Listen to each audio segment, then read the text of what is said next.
তৃণমূলের দলীয় কার্যালয়ে আগুন, অভিযোগের তীর বিজেপির দিকে। রাতের অন্ধকারে তৃণমূল কার্যালয়ে আগুন লাগিয়ে দেওয়ার অভিযোগ উঠল বিজেপি আশ্রিত দুষ্কৃতীদের বিরুদ্ধে। আগুনে ভস্মীভূত দলীয় কার্যালয় সহ নির্বাচনী ব্যানার ও দলীয় পতাকা।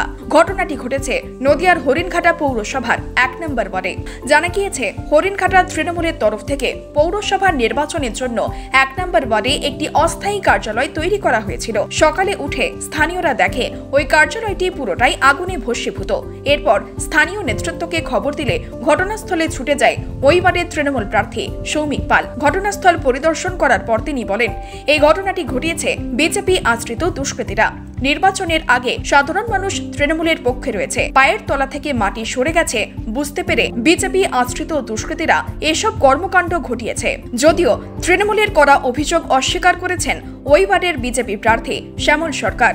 তিনি বলেন, এই ঘটনার সাথে বিজেপির কর্মীরা কোনোভাবেই জড়িত নেই। তৃণমূলের দুষ্কৃতীরাই বিজেপি কর্মীদের ভয় দেখাচ্ছে, তারা যাতে বাইরে না বেরোয়। ঘটনার পরিপ্রেক্ষিতে তৃণমূল নেতা হরিণঘাটা থানায় একটি লিখিত অভিযোগ দায়ের করেছেন। অভিযোগের ভিত্তিতে তদন্ত শুরু করেছে পুলিশ। সকালবেলা মাঠে আমাদের মর্নিং ওয়াক করতে সবাই থাকে, তো ওরাই বাড়িতে গিয়ে খবর দিল আমাদের এটা অস্থায়ী নির্বাচনী কার্যালয় ছিল। এই পৌরসভা নির্বাচন ১ নম্বর ওয়ার্ডের নির্বাচনকে কেন্দ্র করে সেই নির্বাচনের পিছন দিয়ে গিয়ে কিছু দুষ্কৃতী, আমরা বিজেপি আশ্রিত দুষ্কৃতীই বলবো, কেননা তৃণমূল কংগ্রেসের মিটিংয়ে, তৃণমূল কংগ্রেসের মিছিলে, তৃণমূল কংগ্রেসের প্রচারে যে হারে ১ নম্বর ওয়ার্ড তথা হরিণঘাটা পৌরসভায় মানুষের ঢল নেমেছে, সেই ঢলটা হয়তো বিরোধীদের সহ্য হচ্ছে না।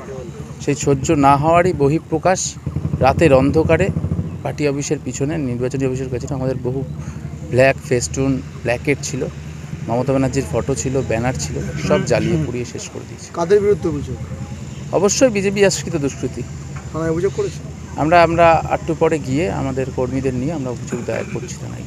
কি নাম আপনার? আমার নাম সৌমিক পাল, কত নম্বর প্রার্থী? ১ নম্বর ওয়ার্ডের তৃণমূল কংগ্রেস মনোনীত প্রার্থী, কোন পৌরসভা? হরিণঘাটা পৌরসভা। গতকাল রাতে ১ নম্বর ওয়ার্ডের তৃণমূল কংগ্রেস প্রার্থীর নির্বাচনী কার্যালয়ে আগুন দিয়ে পুড়িয়ে দেওয়া হয়েছে। অভিযোগের তীর বিজেপি আশ্রিত দুষ্কৃতীদের বিরুদ্ধে। কী বলবেন?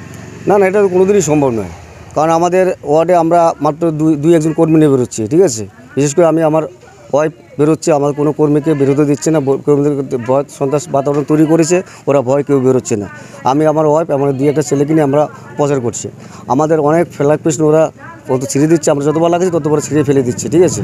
আর বিজেপির এমন কোনো ক্ষমতা হয়নি যে কোনো নির্বাচনী এজেন্ট কার্যালয় পুড়িয়ে দেবে, এতটা বিজেপি কোনো বিশ্বাস করে না। কারণ বিজেপি এই গণতন্ত্রে বিশ্বাস করে না। বিজেপি মানুষের গণতন্ত্রে বিশ্বাস করে, মানুষের রায়কে বিশ্বাস করে।